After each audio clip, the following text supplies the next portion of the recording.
चरणों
पुत्रेति तन्मय तया तदपूर्णी त्वं सर्वभूतहृदयं मुनिमानतोऽस्मि।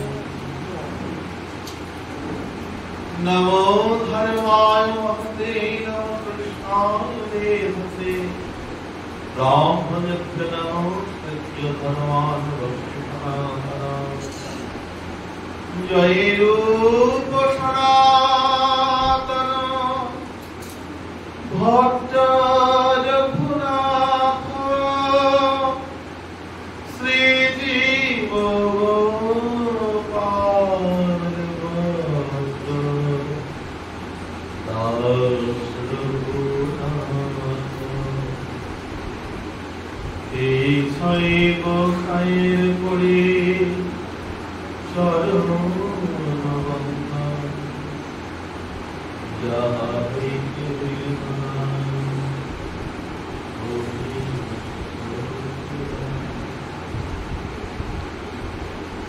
হরিকে ওম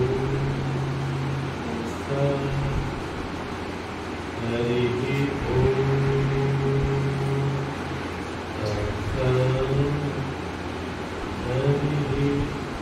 ওম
सर्वसद्गुणपूर्णं मां वन्दे फाल्गुनपूर्णिमां यस्यां श्रीकृष्णचैतन्ययोधेन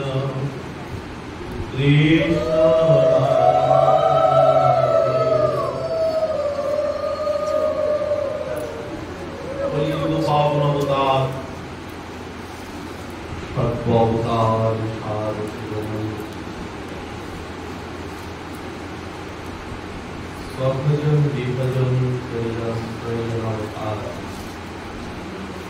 श्री श्री राधा माधुरी जुगल विग्रह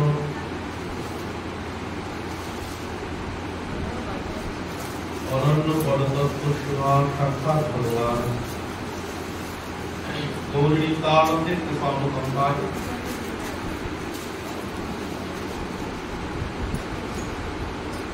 नव्य परमानंद श्रीपाद पत्नी अशिष विशेष करुणाय भुवन पावन अथम तारण गौरम प्रतिनिधि कृपाशीर्वाद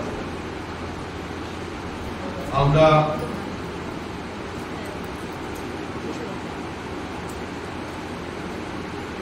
এই ভাগবত ভগবান ভক্ত এই ত্রিবেণী সঙ্গীত প্রসঙ্গে আমাদের আজকের সাক্ষাৎকার শ্রী শ্রী চৈতন্য চরিতামৃতের আদি লীলার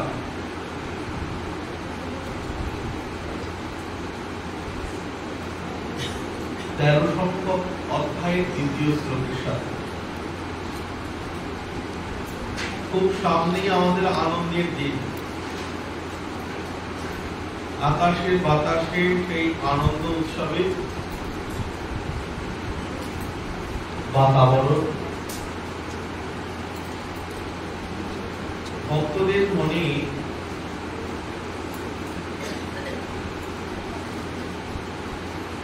এই মহা মহোৎসবের সমারোহে প্রচেষ্টা ভক্তদের মনে শুরু হয়ে গিয়েছে। আর অল্প কিছুদিনের পরেই সেই মহা মহোৎসব, যাকে ঘিরে আমাদের অনেক পরিকল্পনা, অনেক প্রচেষ্টা, অনেক আশা, সেটি হল আমাদের শ্রীমান মহাপ্রভুর আবির্ভাব তিথি। এই আগত দোল পূর্ণিমাতে শ্রীমান মহাপ্রভুর শুভ আবির্ভাব তিথি উদযাপিত হবে। সে কারণেই মহাপ্রভু আমাদের আজকে আসাধ্য বিষয়। আর আজকে যে দিনটির জন্য এখানে হরিকথা বলতে আসা, সেই দিনটি যেমন আমাদের একধারে আনন্দের দিন, তেমনি একাধারে খুব বেদনাদায়ক। কারণ আমার পাঠে নিত্য শ্রোতা, মানে আমি মনে হয় বাবুইঘাটিতে যত জায়গায় পাঠ করেছি আর যেখানে যেখানে পাঠ করেছি, আমার প্রত্যেক পাঠের প্রথম সারিতে সবার আগে যাকে দেখা যেত, সম্ভবত নামটি গৌতম, আমরা গৌতম দা বলতাম। সেই গৌতম দা সেই নিভৃত নিকুঞ্জে শ্রীমতী রাধারানী নিত্য সেবায় যুক্ত হয়েছেন, কিন্তু আমাদের ভাগ্যাকাশের একটি নক্ষত্র পতন। এই মর্তলোকে আমাদের সকলকে কাঁদিয়ে ভাসিয়ে অভিভাবক শূন্য করে তিনি পরমানন্দে আনন্দময়ী বিগ্রহ, পরমানন্দময়ী বিগ্রহ, পরমেশ্বরেশ্বরেশ্বর আত্মিকেশ্বরী করুণা করুণালয় শ্রী গোবিন্দের হৃদয় বল্লভী শ্রীমতী রাধারানীর পাদপদ্মের যে বলদাস্য সেবা, সেই অভিলাষটি বুকের মধ্যে বেঁধে নিয়ে সেই নিভৃত নিকুঞ্জবনে প্রবেশ করেছে। তার আজকে আনন্দের দিন। বৈষ্ণবের বিরহটা আমাদের বর্তবাসীর কাছে যত না বেদনাদায়ক, যতই দুঃখের, যত না দুঃখের, কিন্তু যিনি অপ্রকট হন তার কাছে একটু আনন্দের। কারণ এই জরাজীর্ণ দেহ আর পরিপূর্ণরূপে ভগবান সেবায় ইচ্ছের অনুরূপ আর লাগানো যাচ্ছে না। ইচ্ছে করলেও জীর্ণ দেহ আর সাথ দিচ্ছে না।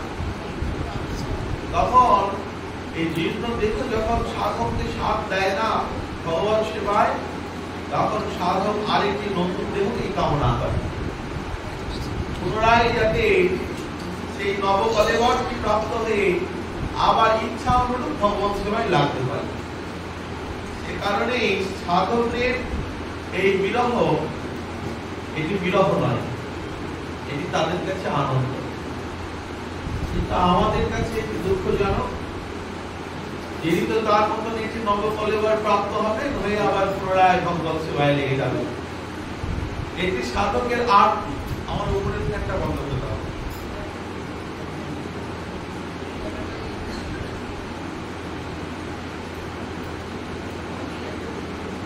যেমন একটা প্রচলিত প্রবাদ আছে, জন্মভূমি যথা তথা কর্ম ভালো।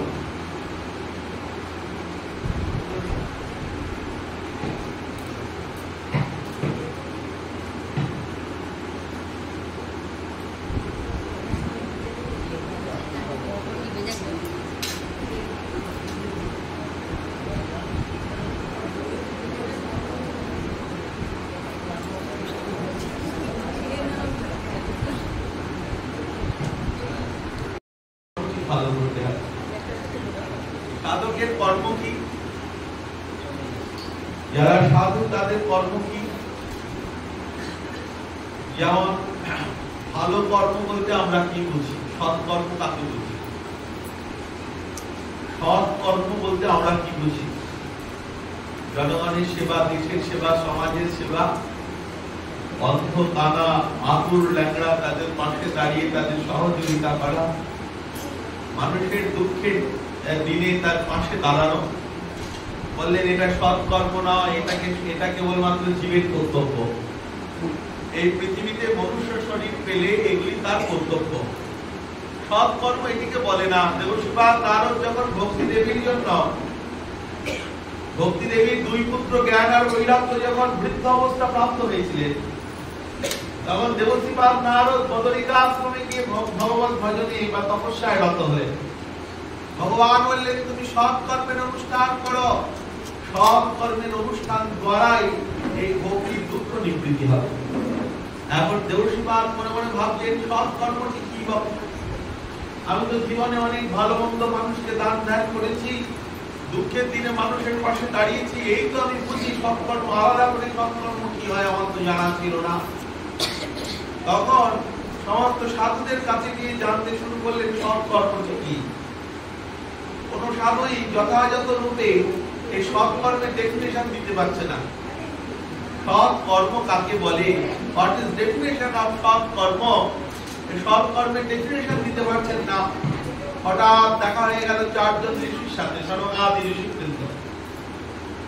এই সনকাদি ঋষিবৃন্দের সাথে যখন দেখা হলো, তখন তারা দেবশ্রীপাদকে বললেন সৎ কর্মটি এখানে, সৎ কর্ম বলতে কি বোঝায়? সৎ কর্ম মানে ভগবত সম্বন্ধিত যে কোনো উৎসব, সেটি হলো সৎ কর্ম। যেমন এই হরিকথার আয়োজন যিনি করেছেন, যার অর্থ এই পরমার্থ হলো এই অনুষ্ঠানটি তার কাছে একটি সৎ কর্ম। কিন্তু তিনি যদি কোনো আতুর ল্যাংড়া দরিদ্রের পাশে দাঁড়ান, সেটি সৎ কর্ম নয়, সেটি তার কর্তব্য। সামাজিক নৈতিকতার খাতিরে এই মনুষ্য দেহ প্রাপ্ত হয়ে মানুষের সমাজে জন্ম নিলে মানুষের পাশে দাঁড়াতে হয়, এটা মানুষের কর্তব্য, কিন্তু সৎ কর্ম নয়। সৎ কর্ম হচ্ছে সেটি যেটি ভগবত সম্বন্ধিত অনুষ্ঠান, সেটি সৎ কর্ম। যেমন বৈষ্ণব সেবা, হরিকথার প্রচার, আচার, সম্প্রদায়ের আচার্যগণের প্রচার, গ্রন্থের বিস্তার, সম্প্রদায়ের বিস্তার, বৈষ্ণব মহিমার বিস্তার, এগুলি হল সৎ কর্ম। এই সৎ কর্মের অনুষ্ঠান, এই সৎ কর্মের অনুষ্ঠান। যে কোনো কর্মটি সৎ কর্ম হলো না। এই সাধকের একটা প্রকৃতি আছে, সাধকের একটি কামনা আছে, জন্ম হোক লেখা সেটা কর্ম করো ভালো। সাধকের কাছে কর্ম মানে সৎ কর্মটি কি? সাধকের কাছে সৎ কর্মটি হলো সারা জীবনের এক মুহূর্ত অপব্যয় না করে জীবনের এই মূল্যবান সময়টা কেবলমাত্র ভগবত এবং ভাগবত, এই ভক্ত এবং ভগবান, এই দুই সেবায় নিজের দেহ মন প্রাণকে নিয়োজিত করা। এটি হলো সৎ কর্ম, সৎ উদ্দেশ্য।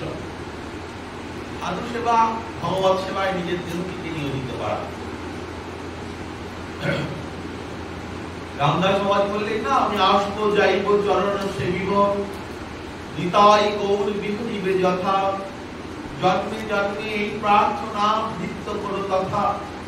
অতএব সাধক সবসময় যখন জড়াত হয়ে পড়েন, তখন সে মৃত্যুকেই পরম বন্ধু বলে আলিঙ্গন করেন। কারণ মৃত্যুর পরেই সে একটি নবকলেবর প্রাপ্ত হবে, পুনরায় আবার ভগবত সেবায় ইচ্ছে অনুরূপ সেবায় আসতে পারে।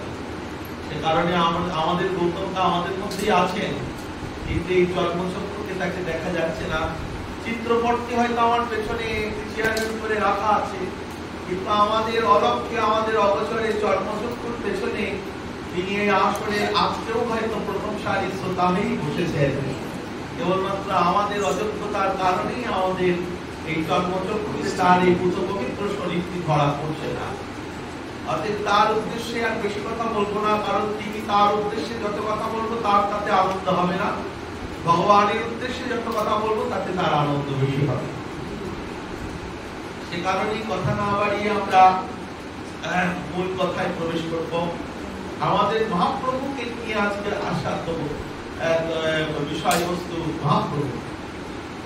এই কলিযুগের ভগবান স্বয়ং শ্রীকৃষ্ণ চৈতন্য মহাপ্রভু, তিনি অনন্য পরতত্ত্ব সীমা, ব্রজে রাধা কৃষ্ণের মিলিত বিগ্রহ। বলে দূর মশাই, এগুলো শুনতে শুনতে আমাদের কান পচে গেছে, রোজ কি এক খাবার ভালো লাগে নাকি? আপনি নতুন কিছু বলেন, মহাপ্রভু যুগল বিগ্রহ আমাদের জানা আছে, নতুন খবর কিছু জানান। মহাপ্রভু শুধুমাত্র পরিচয় মানে শুধু তার নাম কি সামান্য বিষয় নিয়ে সমালোচনা করা মানে তার পরিচয় নয়। যেমন এখানে এক ভদ্রলোক বসে আছে, আরে জানেন এর একটা পরিচয় আছে। কি পরিচয়? তিনি মিহির বাবুর ছেলে। আরে মিহির বাবুর ছেলে, তার একটা পরিচয় হলো নাকি? তার নিজস্ব পরিচয় কি না? সে খুব একটা বড় আর্টিস্ট বা সে খুব বড় একটা অভিনেতা, তবে হলো তার নিজস্ব পরিচয়।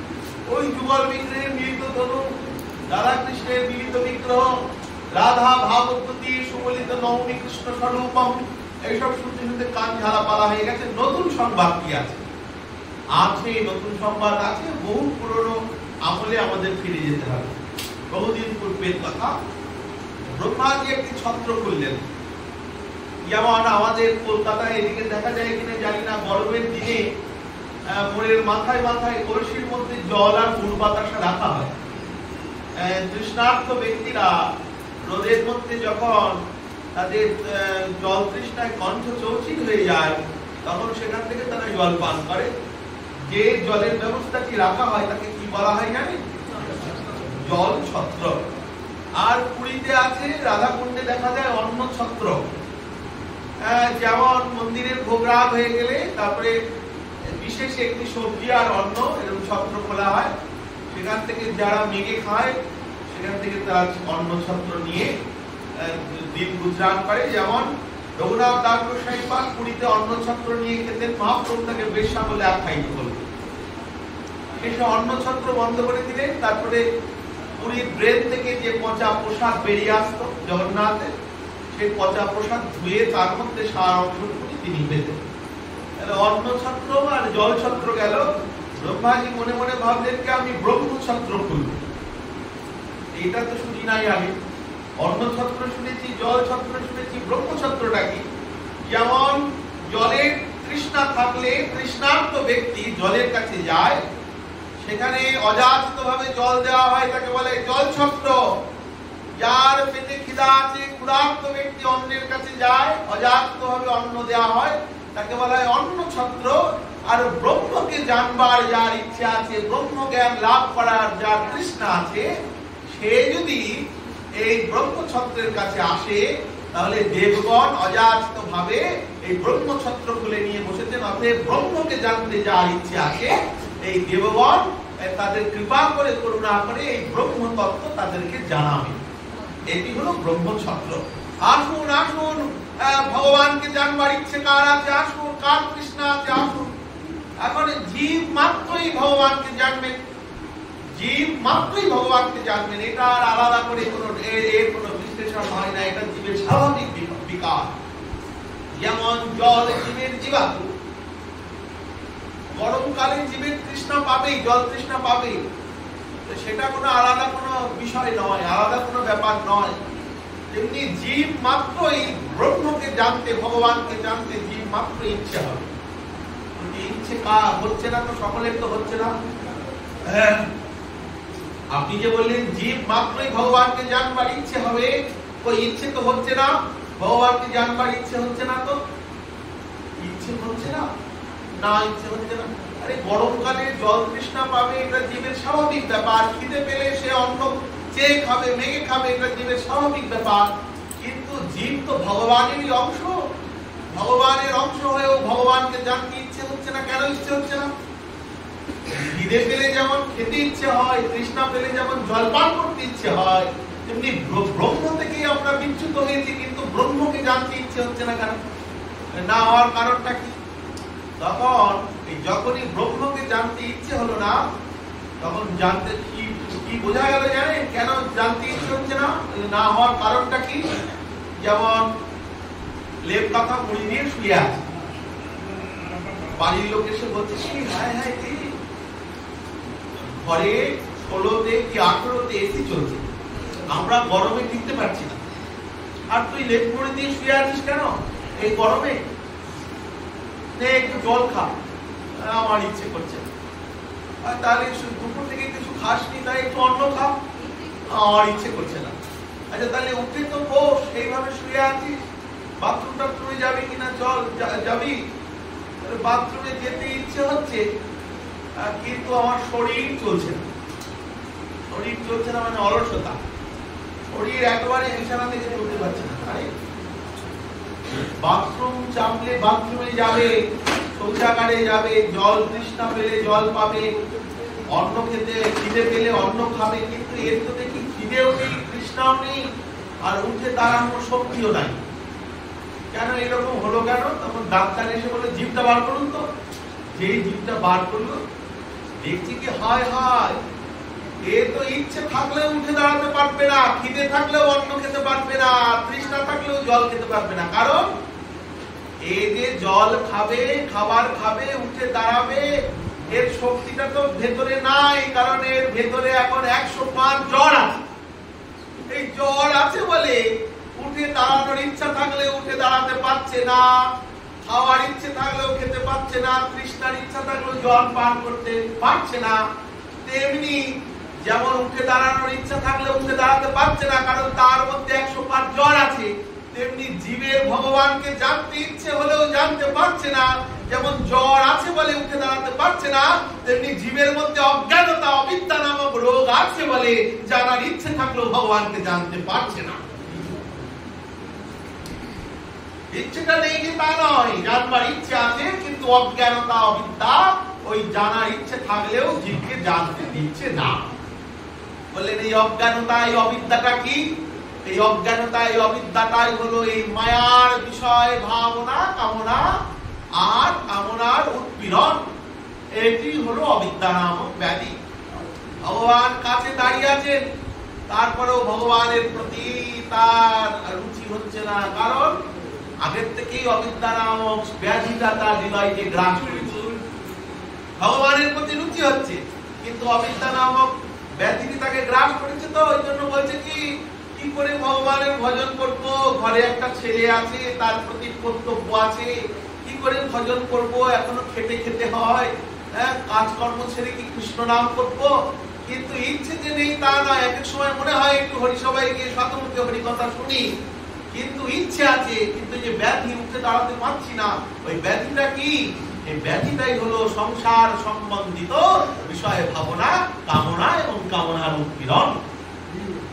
এই ব্যাধিটা যখন সরে যাবে, যখন কারোর প্রতি কোনো কর্তব্য থাকবে না, কারোর প্রতি কোনো ভরসা থাকবে না, বা নিজেও কারোর প্রতি ভরসা করবে না, কখনো তোমাকে কেউ কিছু বললেও যার মন রসায়ন হবে না, যে যা বলছে বলুক, কে যা আমার দরকার নেই, যা খুশি বলুক, কে যা খুশি করুক, কে আমার দরকার নেই। কারণ সমাজের কথা, নৈতিকতার কথা, মানুষের কথা কখন কর্ণগোচর হবে না? যখন প্রকৃত রূপে ভগবানের চরণে জীবের লালসা জাগবে, তখন কারোর কথাই কানে আসলেও কারোর কথাই এক কান দিয়ে ঢুকে আর এক কান দিয়ে বেরিয়ে যাবে। কবে তোমারে কে কি কথা কহিবে, সে কথা ভাবিলে তব কি চলিবে, বিপদে সম্পদে রহিবে যে পদে, সে পদ কেন ভাবো না। এই তো আর কানে কথা ঢুকছে না। আগো হরিসভায় কেন যাচ্ছে? তোমার একটা ছেলে আছে, তো ছেলের কথা চিন্তা করে দূর একার ছেলে, এই জগতে কেউ কারণ নয়। গোবিন্দ মম জীবনম, গোবিন্দ মম জীবনম, আমার বলে যদি কিছু থেকে থাকে সেটা গোবিন্দ চরণ আনন্দ। এই তো ব্যাধিটা সেরে গেছে, এখন সুষ্ঠুভাবে জীব দাঁড়াচ্ছে। এই যে অবিদ্যার ব্যাধিটা সেরে গেল, অমনি ভগবানের প্রতি তার রুচি জেগে গেল। তাই ভগবানকে সকলেরই জানতে ইচ্ছে করে, তাই ব্রহ্মাজি ব্রহ্মছত্র লাগিয়েছে। আসো কার ভগবানকে জানতে ইচ্ছে করে? যাদের ব্যাধি আছে অবিদ্যা নামক, তারা গেল না। আর যাদের দুই একজন গুটি, যাদের ব্যাধি নাই অবিদ্যা নামক, ভগবানকে জানতে যাদের ইচ্ছে হচ্ছে, তারা দৌড়চ্ছে। এই দৌড়তে দেখে স্বয়ং ব্রজেন্দ্র নন্দন কৃষ্ণ বলছে, হ্যাঁ কোথায় দৌড়চ্ছ? না আর বলো না, ব্রহ্মকে জানাবে, ভগবত তত্ত্বকে জানাবে, কে জানাবে? ব্রহ্মা। সেই জন্য আমরা সবাই দৌড়চ্ছি। ভগবান বলছেন এই তো একটা বড় শ্লোক, মাথা টুকলেও তো আমি আমার নিজেকে জানতে পারি না। হ্যাঁ, তাহলে এক কাজ করি, ব্রহ্মছত্রের লাইনে আমিও দাঁড়িয়ে যাই, তাহলে আমিও আমাকে জানতে পারবো। এইবার স্বয়ং ভগবান সেই ব্রহ্মছত্রের লাইনে দাঁড়িয়েছেন, সেখানে সকলেই দাঁড়িয়েছেন, ভগবান দাঁড়িয়ে। ভগবানকে দেখে তো সবাই ব্রহ্মা আদি সমস্ত দেবগণ উঠে দাঁড়িয়েছে, সমস্ত শাস্ত্রগণ আদি উঠে দাঁড়িয়েছে। এখন ভগবান উচ্চকণ্ঠে বলছে ব্রহ্মাকে, ব্রহ্মা শোনো, আমি ব্রহ্মছত্র নিতে এসেছি। এই কথা শুনে ব্রহ্মার তো সেই হৃদকম্পন উঠে গেল। যার তত্ত্বকে জানাবো সে স্বয়ং তার তত্ত্ব জানতে এসেছে। ব্রহ্মা তখন কেন দিয়ে ঠুকছে, আগে জানেন 18টা পুরাণকে, মহাভারতকে ঠুকছে, মহাভারত তুমি কিছু বলো। কারণ তখন সমস্ত পুরাণ মূর্তিমান হয়ে সেখানে বসেছিলেন সেই সভাতে। মহাভারত বলছে আমি কিছু বলতে পারবো না বাবু, ভগবানের মুখের উপরে কি বলবো, আমার বলার ক্ষমতা নেই। এখন মহাভারত স্কন্দ পুরাণের কাছে গেলেন, স্কন্দ পুরাণকে বলছে বাছা তুমি কিছু বলো না, ভগবানের মুখের উপরে ভগবান নিজে নিজের ছত্র চাইতে এসেছে, এখন আমরা কি বলি বলো তো। তখন কেউ তার বলতে পারছে না, কোন শাস্ত্রই তো সাহস পাচ্ছে না। তখন সব শাস্ত্র ভয় কাঁপছে, কাঁপতে কাঁপতে সব শাস্ত্র গিয়ে অমল পুরাণ ভাগবতের চরণে সমর্পিত হল। ভাগবতকে কি বলছে, ভাগবতজি আপনি তো অমল পুরাণ, পরমহংস সংহিতা, আপনি একমাত্র ভগবানের মুখের উপরে কথা বলতে পারেন, আপনি একটু ভগবানের সামনে গিয়ে দাঁড়ান, কারণ তিনি তাকে জানতে এসেছেন, এখন উপায় কি বলুন। ভাগবত সকলের কথা শুনে ভগবানের সামনে গিয়ে দাঁড়িয়ে ভগবানকে জিজ্ঞাসা করছে বলুন কি বলবেন। আমি ব্রহ্মছত্র নিতে এসেছি।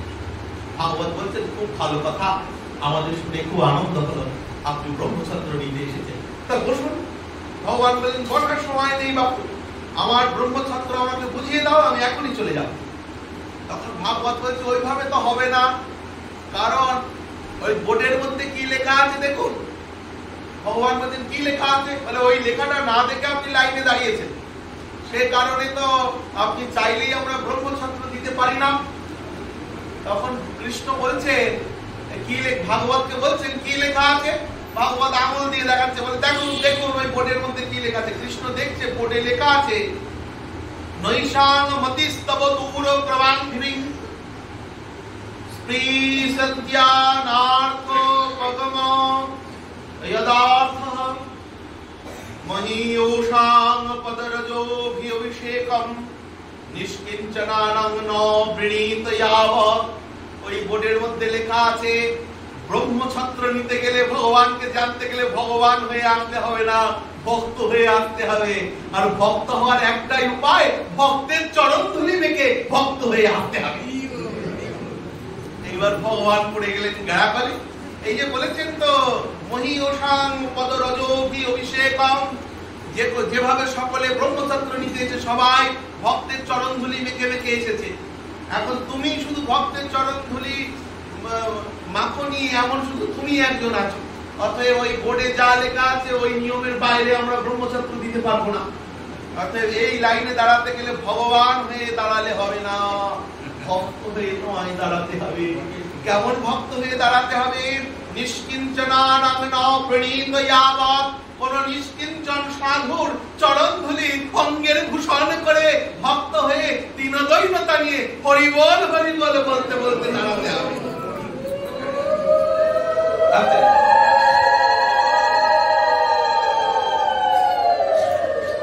এখন মহাপ্রভু বললেন আমি হরি হয়ে হরি বলবো।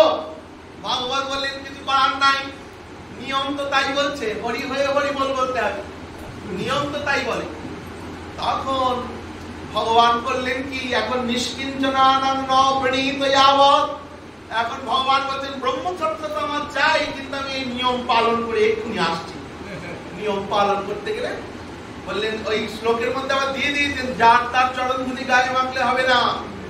মহীয়সাং পদরজোভি অভিষেকম, কোন মহতের চরণ ধুলি মাখতে হবে। সে কেমন মহৎ? নিষ্কিঞ্চনানাং, যার হৃদয়ে কৃষ্ণ ব্যতীত অন্য কোন কামনাই যার হৃদয়কে স্পর্শ করে নাই। অন্নাভিলাষিতা শূন্যং জ্ঞান পরমাত্মনাবৃতম, অতএব নিষ্কিঞ্চনানং ময়্যানুরক্ত চেতস সন্ত্য মহন্ত খিলা জীববৎসলা, যার হৃদয় কৃষ্ণ ব্যতীত অন্য কোনো কামনাই যার হৃদয়ের মধ্যে দাঁড়ায় না, এমন কোন নিষ্কিঞ্চন ব্যক্তির চরণ ধুলি মেখে দাঁড়াতে হবে। এখন দেখুন চরণ ধুলিটা কেউ মাখছে, যেমন লোক তার চরণ ধুলিতে তো তেমন কোয়ালিটিরই হবে, তাই না? কৃষ্ণ চরণ ধুলি মাখবেন, আবার নিষ্কিঞ্চন সাধু, সাধুকেও তো তেমনই হতে হবে, যার চরণ ধুলি কৃষ্ণ মাখবেন। কৃষ্ণ খুঁজে বেড়াচ্ছেন এমন সাধু কোথায় আছে? ত্রিভুবন খোঁজা হয়ে গেল, কিন্তু সাধু তো আর পাওয়া যাচ্ছে না বাবা। যেমন ভক্ত তেমনই তো সে, তার তেমনই সাধুর চরণ ধুলি তো সে মাখবে। এখন গোবিন্দ তো স্বয়ং ভক্তির স্বামী, এখন তিনি যেমন সাধুর চরণ ধুলি মাখবেন, সে তো আর যেমন তেমন সাধু হলে হবে না, খুব উঁচু পোস্টের সাধু হতে হবে। এখন খুঁজে খুঁজে বেড়াচ্ছেন কোন সাধুর চরণ ধুলি আমি মেখে ভক্ত হবে, এমন নিষ্কিঞ্চন সাধু কে আছে? খুঁজতে খুঁজতে দেখলেন বৃন্দাবনে একজনাই আছে নিষ্কিঞ্চন সাধু, যে কৃষ্ণ ব্যতীত আর অন্য কিছুই বোঝে না, সেই সাধুর চরণ ধুলি মাখলেন। তিনি কে? এই নিষ্কিঞ্চনানং ন প্রণীত যাবৎ, সেই সাধু হলেন আমার বৃন্দাবনেশ্বরী শ্রীমতী রাধা রানী। বলেন এই চরণ ধুলি ছাড়া আমার আর উপায় নাই।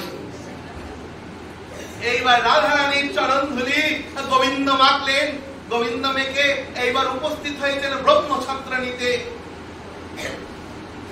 রাধা রানীর চরণ ধুলি মাখলেন কিনা? নিষ্কিঞ্চনানং ন প্রণীত যাবৎ, বললেন দেখো আমি কত বড় নিষ্কিঞ্চন সাধুর চরণ ধুলি মেখে এসেছি। ব্রহ্মাজি বললেন কত বড় সাধু নিষ্কিঞ্চন, কত বড় নিষ্কিঞ্চন সাধুর চরণ ধুলি মেখে এসেছ। তখন গোবিন্দ তার ব্যাখ্যা করছেন, এই নিষ্কিঞ্চন সাধুর ব্যাখ্যা করছেন, বলে জানো আমি যার চরণ ধুলি রেখেছি সে কত বড় নিষ্কিঞ্চন সাধু। বলে কত বড় নিষ্কিঞ্চন সাধু? বলে যার রোমে কূপে কূপে আমার চরণ ব্যতীত আর অন্য কোনো বাসনায় যার রোমে কূপে পর্যন্ত দাঁড়ায় না, এমন নিষ্কিঞ্চন সাধুর চরণ ধুলি মেখে আমি এসে দাঁড়িয়েছি।